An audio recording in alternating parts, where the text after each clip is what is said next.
Ford versus Ferrari, Apple versus Samsung, Pizza Hut versus Domino's. Large corporations have always competed for the highest market position. It's natural in the business world and deemed as healthy competition. But what happens when a rift starts between two brothers? Most people are unaware of how intense the competition between Adidas and Puma really is. In addition to being direct competitors in the sportswear industry, Rudolf and Adolf Dassler are actually brothers. Unfortunately, there has been a long history of tension between the two. The Dassler brothers' impact on their sporting gear industry is arguably the most notorious example of sibling rivalry in the business. The Dassler brothers weren't always the sworn enemies they turned into over time. Over the years, the two companies would go on to become fierce rivals in the sports apparel market, and they both originated in the same city. In this video, we'll explore the long-standing history between two of the biggest names in sportswear. Here's how it began. Adolf Dassler, known as Adi by his friends, was born November 3rd of 1900. He was the younger brother of the two. Adi's father wanted him to become a baker. After high school, he began an apprenticeship to please his father, but his real passion was for sports. During his free time, he and his friend would play field, soccer, boxing, ice hockey, and javelin, as well as skiing and ski jumping. After completing his apprenticeship, he began to pursue other interests. Being an observer as well as an athlete, he noticed athletes of different disciplines lacked specialized shoes. In his eyes, using the same shoes for every sport was a huge disadvantage. He had the revolutionary thought that each specific sport would benefit from having specialized shoes. He just wasn't able to capitalize on this idea yet. In June of 1918, Adi was drafted to fight in World War I. He would return a year later in October of 1919. The idea of specialized shoes never left his mind and actually developed to the point that he was ready to start production. In 1920, he worked with an experienced shoemaker, a man named Carl Zeck, and began developing athletic footwear and sandals. Between the years of 1920 and 1923, Adi supported himself by repairing shoes in town.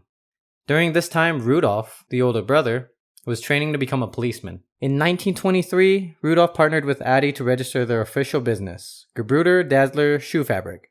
In English, that means Dassler Brothers Sports Shoe Factory, also known as Geta. Rudolf led the sales and marketing while Adi led the technical development, working out of their family washroom that they converted into a workshop. In 1925, the Dasslers were making leather football boots with replaceable metal studs for American football, and track shoes with hand-forged spikes. The Gator brand had a staff of 12 by 1927, producing about 50 shoes a day. The brothers eventually left the washing room and expanded to an unused production space next to the train station, where they were able to hire a staff of 25 people and produce 100 shoes a day. The two brothers' greatest success came in 1936 at the Berlin Olympics, where the competitors wearing the Gator brand shoes won 5 bronze, 5 silver, and 7 gold medals, 4 of which were won by none other than Jesse Owens. This catapulted their business, selling nearly 200,000 pairs of shoes a day. According to experts, the company's success would have been phenomenal if the conflict hadn't started. This is where things take a turn for the worst. The Gator brand underwent a massive transformation as World War II began. Both brothers were drafted for the war, but at different times. In 1940, Adi was drafted as a radio operator, but was able to return the following year. While one brother was away at war, the other would work on the business. They made an agreement that whoever was working on the business would run both sides of the business and be able to make decisions. Rudolf was later drafted in 1943. In Rudolf's opinion, Adi was not capable of running the business side of things. While drafted, he wanted to be informed of every business decision and suggested for his wife to be able to act on his behalf. Adi declined, as this was not what they agreed upon earlier. As the war raged on, the factory was forced to completely stop the production of shoes in order to produce weapons for the German army. 2 months later, after the arrival of US troops in Germany, Rudolf was arrested under the suspicion that he worked with the Secret Service of the Nazi Party. After a year in jail and at the end of the war, Rudolf was finally released and he came back to work on the business.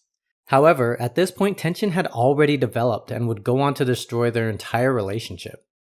Nobody is completely clear about what happened between the Dassler brothers to this day.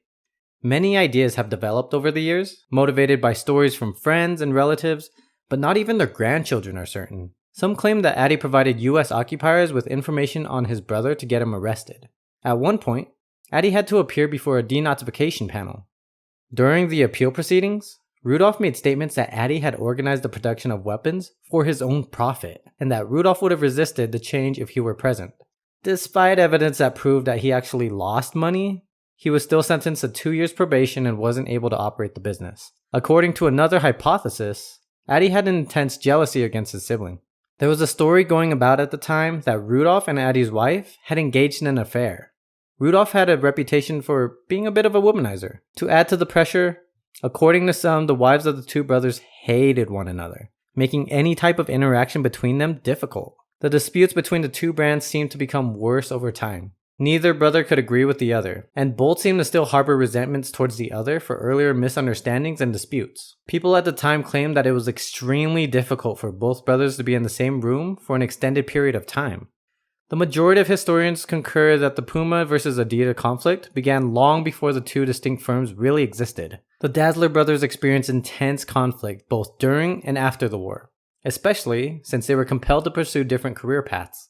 In 1948, the brothers decided to separate. Both brothers were unable to continue working together due to the war's tension and their complicated personal lives. They had no idea the animosity between the Dassler brothers would split the community in two.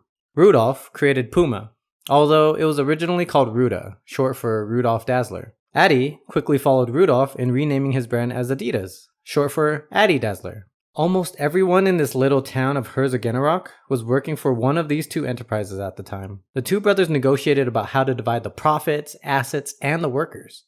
2/3 of the employees would stay with Adi as they preferred his emphasis on product development over Rudolph's sales-oriented approach. After this bitter separation, the two never spoke to each other again. The following 3 decades, both companies rose to dominance.